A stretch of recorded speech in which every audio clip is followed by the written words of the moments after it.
Hi guys, thanks for joining. Just a quick show of hands, how many of you are marketing managers, digital marketing managers for e-businesses online? Cool, quite a few. It's good to see that Personalization is putting bums on seats at these kind of events. It's something that you guys are going to need to get involved in at some point soon.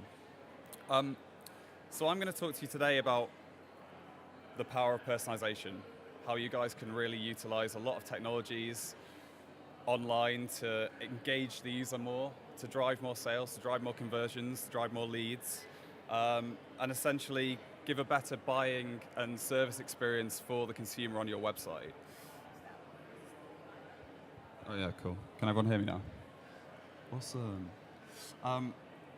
Yeah, so personalization. I'm not going to do a sales pitch. If anyone wants to come and see us afterwards, Yieldify is just down there. It's stand C47, is that right, Emma? So come and have a chat afterwards, and we'll go through anything if you need to. So I'm going to start with an anecdote. We, as a small startup, about a year and a half ago, had our office in a incubator place in Farringdon, and there were only 3 of us. So we used to spend our time every day going to lunch together. Any of you guys who work around there, who've been for meetings around there, will know there's a great Market Street on Leather Lane where there's absolutely loads of delicious places to eat. We used to go down there every day, and there was a lot of choice to eat. There were loads of different places, from Vietnamese to hog roast to everything. But there was one place that really stood out for us, a place called Meal Deal. I'll give them a little plug now in case anyone's in the area. Just your standard kind of Turkish falafel joint. The interesting thing about them is that we would go in there kind of 3 times a week, and after a couple of weeks or so, they got to know us really well, and we'd go in and they'd say, would you want your usual?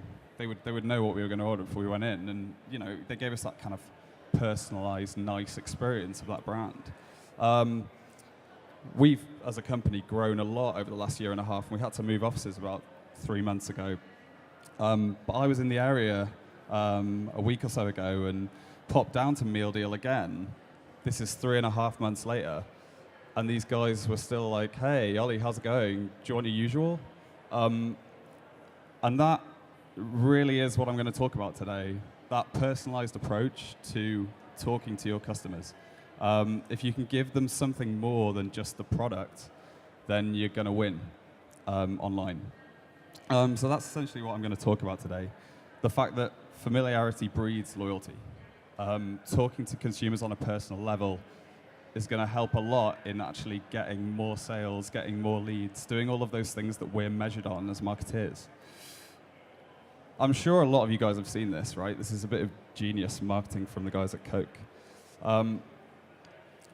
If my name's Marvin and I go into Sainsbury's and I see that Coke's got names on, I go in and have a route around if I'm thirsty and see if I can find Marvin. Maybe I'll buy it, maybe I won't.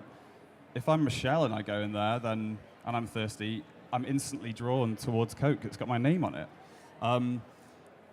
Building this personalized thing, this personalized experience into a product or a container that everyone uses millions of times a day is something that has set Coke apart in this space. It's a perfect way of personalizing something really boring. I'm not saying you guys have boring websites or anything. I'm sure a lot of them are amazing, but that's an instant, impactful way of talking to your consumer. And essentially, building consistent product quality and an excellent customer service is one thing, but then going beyond that and speaking to your consumer on a personal level is going to change a hell of a lot more. So, brand loyalty. What is it? How do we get around this whole issue that people have been shopping forever. People have been shopping for hundreds of years, but nowadays the environment that they shop in is very different from the environment they used to shop in. Not only can you go online and look at a website and potentially buy something, you can also go on your mobile, you can go on your tablet, you can look at products of someone else's shop in your store and see if how they relate in terms of price, in terms of discount or incentive. A lot of websites out there don't feel like this nice serviced environment that you have when you're offline, when you're in a store. It's like playing online poker versus playing poker with your mates in a kitchen. You can gauge what they're doing. You can ask them questions. Online, you can't do that. There's people shopping around. You have no idea who they are. You have no idea what they're doing, what they want. A lot of websites can seem like these inhuman machines that just deliver something when you tick a box or click a button. A lot of the time, they seem like unstaffed stockrooms. There's unexpected costs around every corner. There's complicated checkouts. Loads of issues that you might not have essentially when you're offline. When you're offline, you can ask the sales assistant any question you want. Hopefully, they'll give you an answer you want to hear.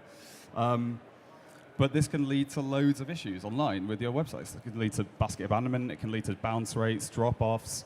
It can lead to complaints even. Loads of issues that you guys will be seeing from not engaging with that user in that personalized way and having a robust, easy, nice experience online.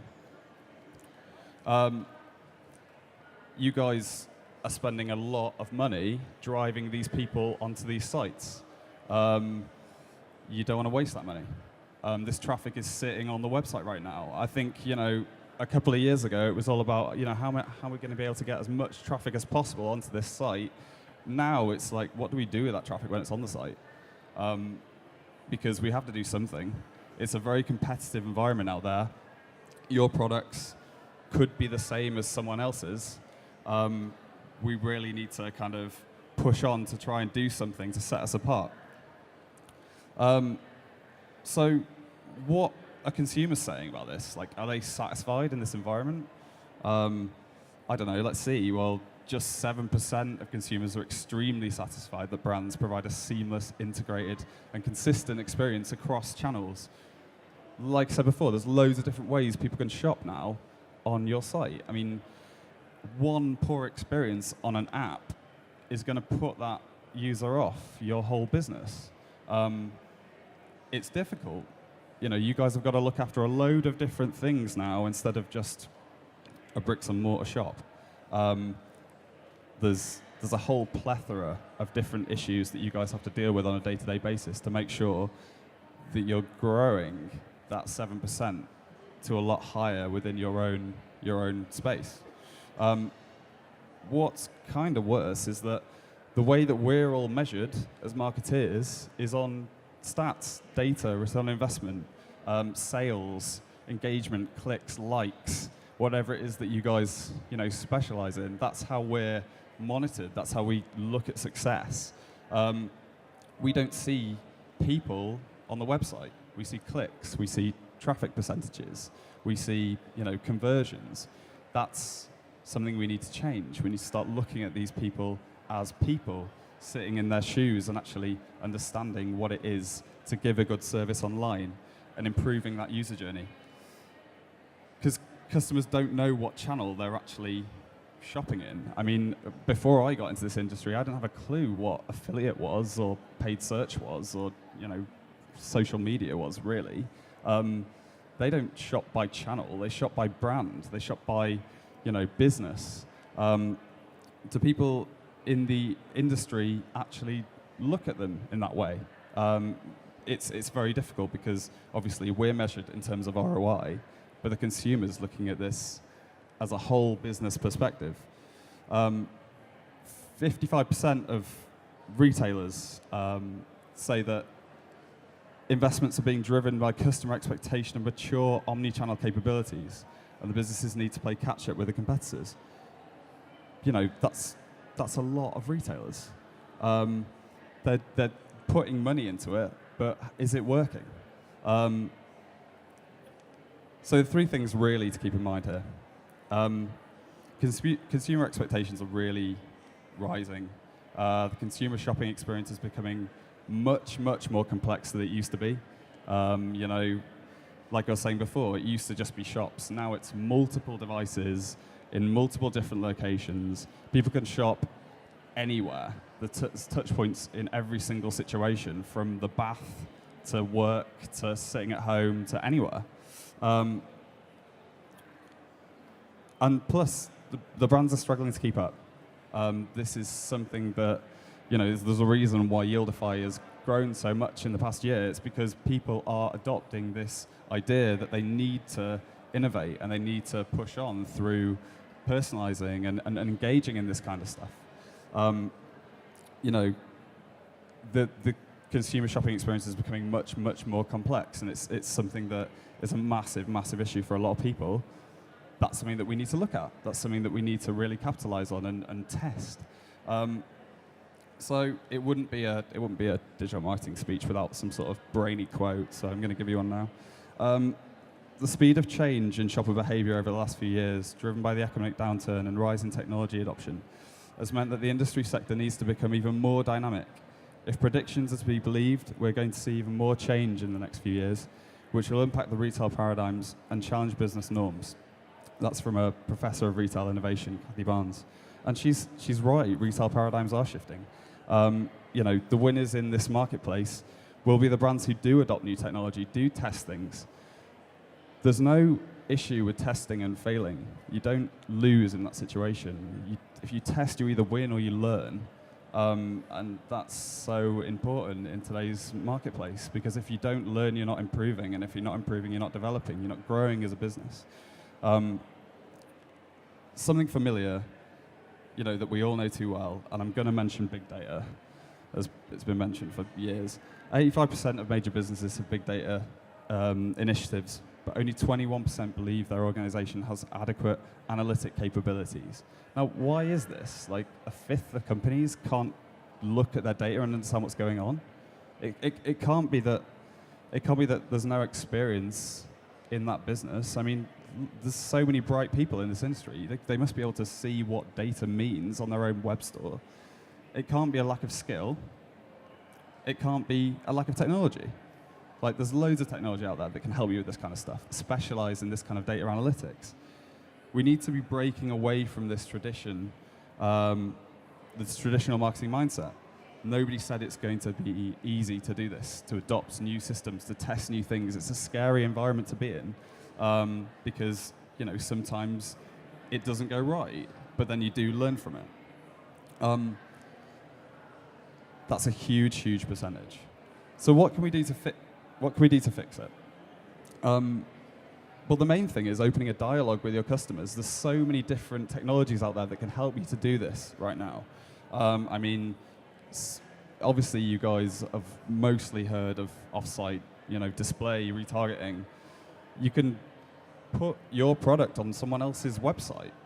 You can engage someone on someone else's website with a product that they've looked at and send them back to your site. I mean, that's amazing. These companies like Critty are out there that are doing a really good job at this. Although I will say that you are actually more likely to survive a plane crash than click on a display ad. This is a quick fact for you, but I mean, off-site remarketing is a great way of actually engaging users and bringing them back onto the website. You've got email remarketing. I mean, email remarketing is something that a lot of brands either do in-house or employ a solution to do that. You can get very creative with this stuff. I mean, you can do incredible stuff with the content, targeted at, geolocation, targeted at what products a user's looked at, what they're abandoning. There's absolutely loads of different bits of engaging material that you can put in front of users these days to add to that personalized experience, to add to that conversation that you're having with your customers. And the third one that I was going to mention is on-site remarketing, personalization, changing a website based on that user in real time. I mean, this is something that's going to, it's happening now, but it's going to be something that every brand has to engage in the future. I mean, if you don't, then you're going to be left behind because your nearest competitor is going to do that. Changing a whole web page based on seasonality. I mean, there was a story the other day about a big fashion retailer who switched their website to their kind of autumn-winter range, but then it was really sunny over like September, October. So they had to switch it back. And that, that's something that was an issue. It was a mistake. But It's testing. It's looking at it. You can't change the weather, but it's an important piece of personalization that really shows that they're trying. They're trying to change the way that the consumers view them.